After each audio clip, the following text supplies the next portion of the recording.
You're listening to the Hockey Podcast Network. New shows every day. Find us at thehockeypodcastnetwork.com or wherever you get your podcasts from.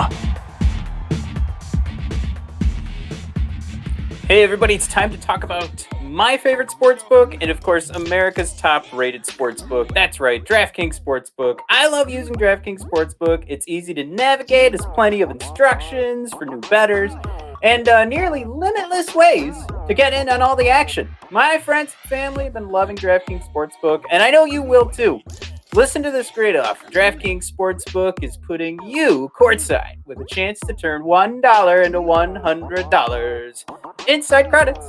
That's right, any basketball team that is still in contention, bet $1, and if that team wins, you're going to win $100 inside credits. Don't forget, DraftKings Sportsbook also offers great odds and promotions on baseball, hockey, and so much more.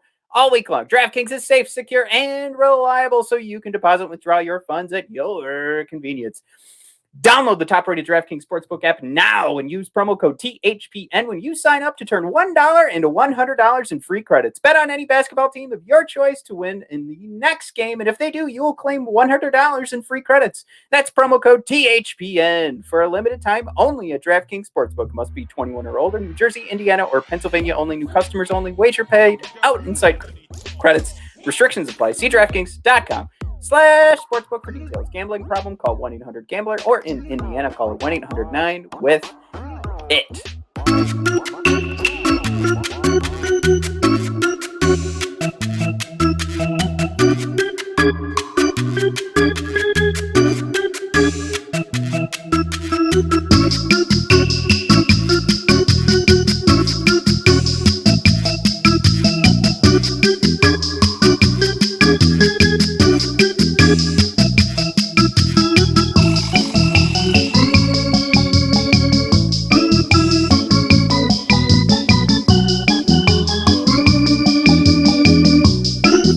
Everybody, welcome to episode 56, season 2 of Red Wings Rant, where tirades and impassioned pleas for your Detroit Red Wings finally have a home.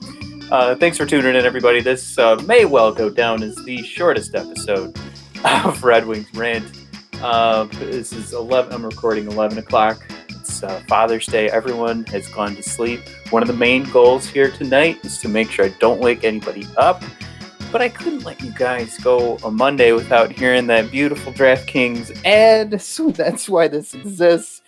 But also, if we go back to the last couple of episodes, we've been taking a look at Jesper Wallstedt. And of course, if you guys have been taking a peek at our YouTube channel, hottest video we have going is based on a few different draft rankings. Who is going to be the best available once the Red Wings are drafting at number 6. So I want to thank everybody first for coming in, checking that out, subscribing to the channel. If you guys haven't subscribed yet and you're listening to the podcast, but you want a few highlights of some of these guys that we've been talking about, including William Eklund, who was last episode, of course. But today, I want to continue that conversation because when I asked everybody who would they take based off of a particular draft ranking, I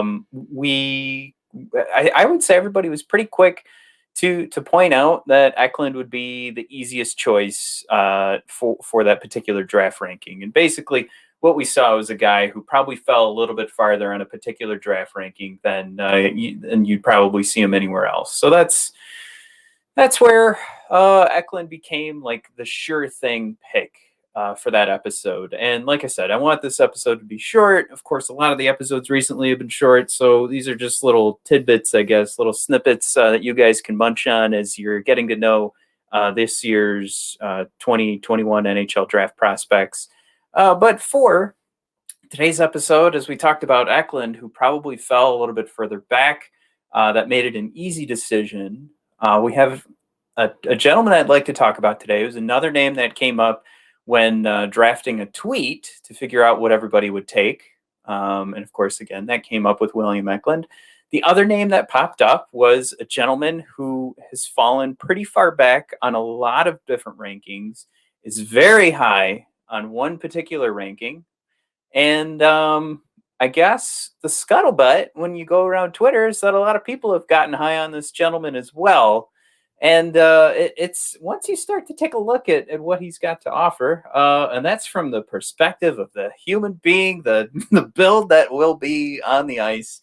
He's 6'2", 207 pounds, born in Zurich, but is Canadian. The little, I guess, piece of trivia there that'll follow along as his career hopefully takes him to the NHL.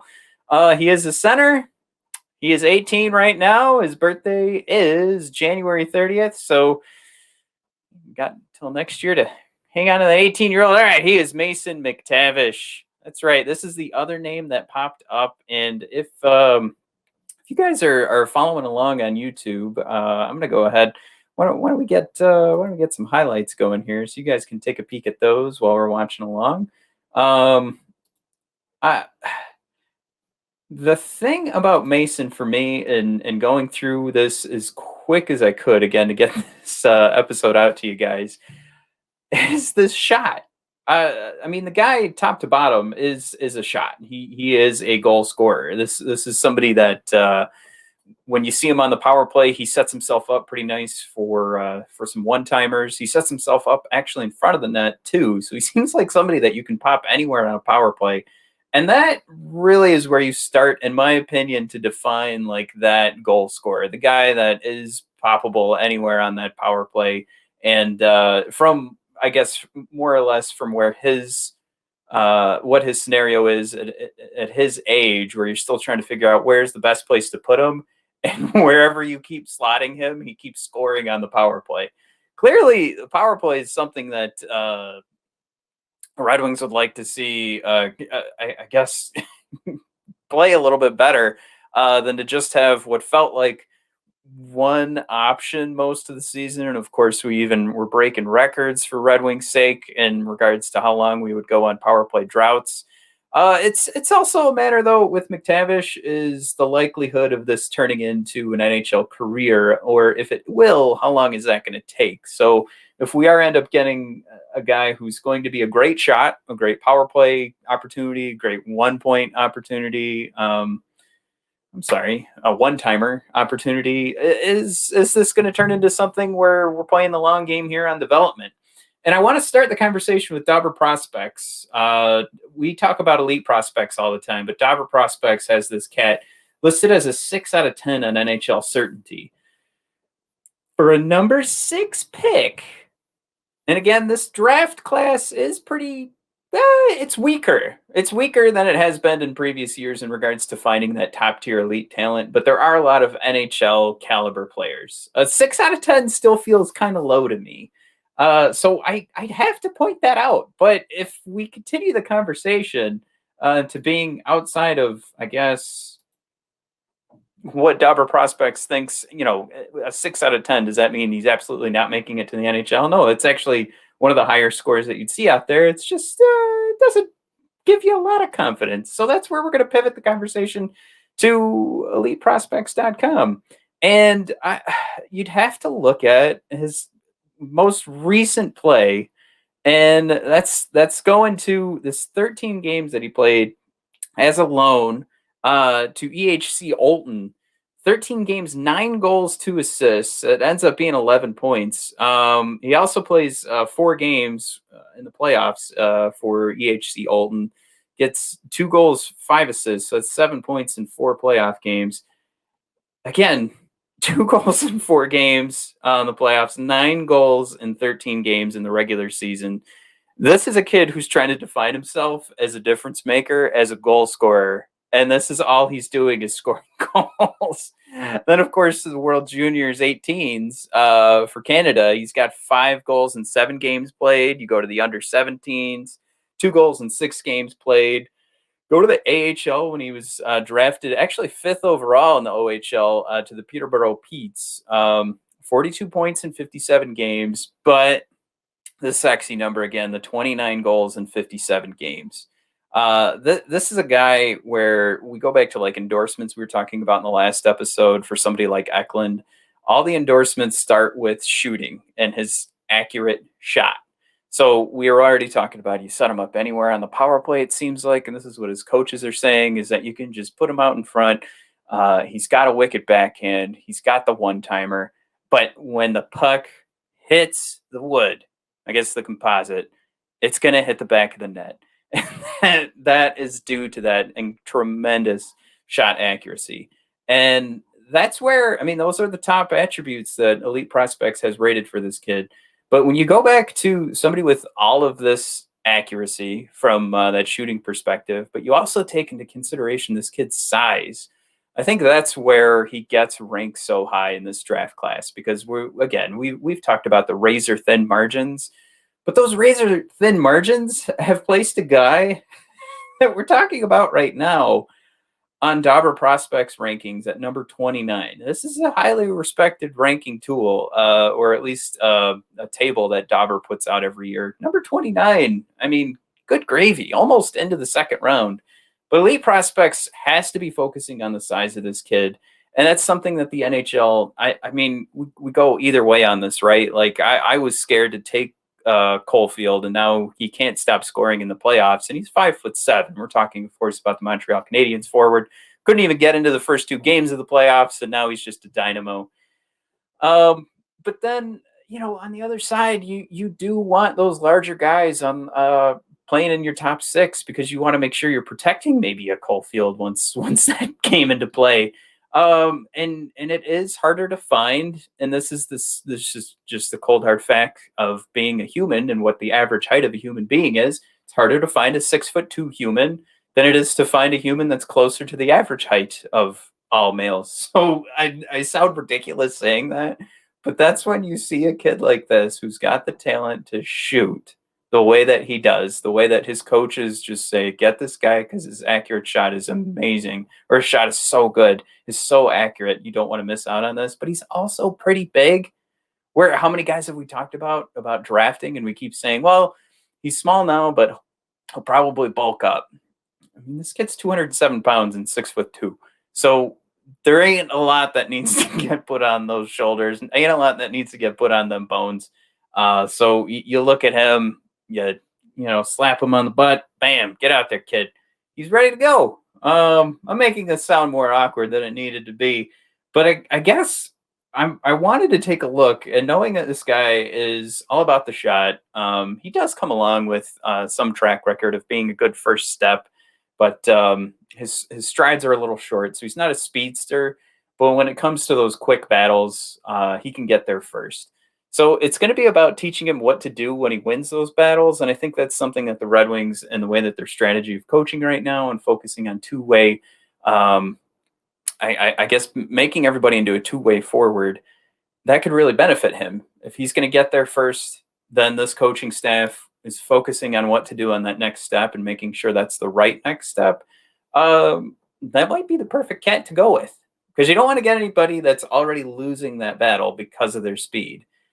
You cross off that, I guess, that obstacle. You get to the puck, and now it's Jeff Blashill's job to say, this is what I've been teaching the last couple of years to this hockey team. Now you're going to learn what happens once you win that battle.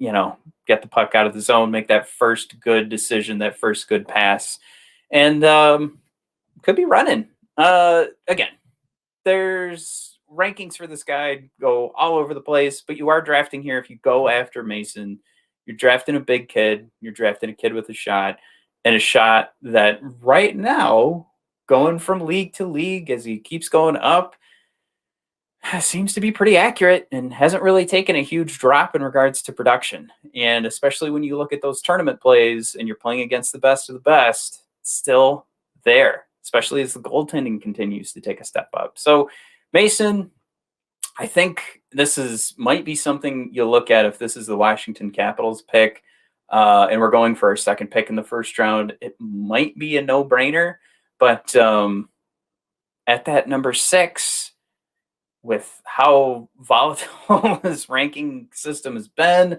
and you really are looking at a cat where one of the first things you read about him is, sure, he gets that first good step, but he's definitely not a speedster. That always irks me. That always scares me. But again, drafting size, getting a good shot, how do you say no to that? I think there's a lot of good out there, though. It really is going to be crazy. And we go back to that Anzar Khan, Steve Yzerman conversation.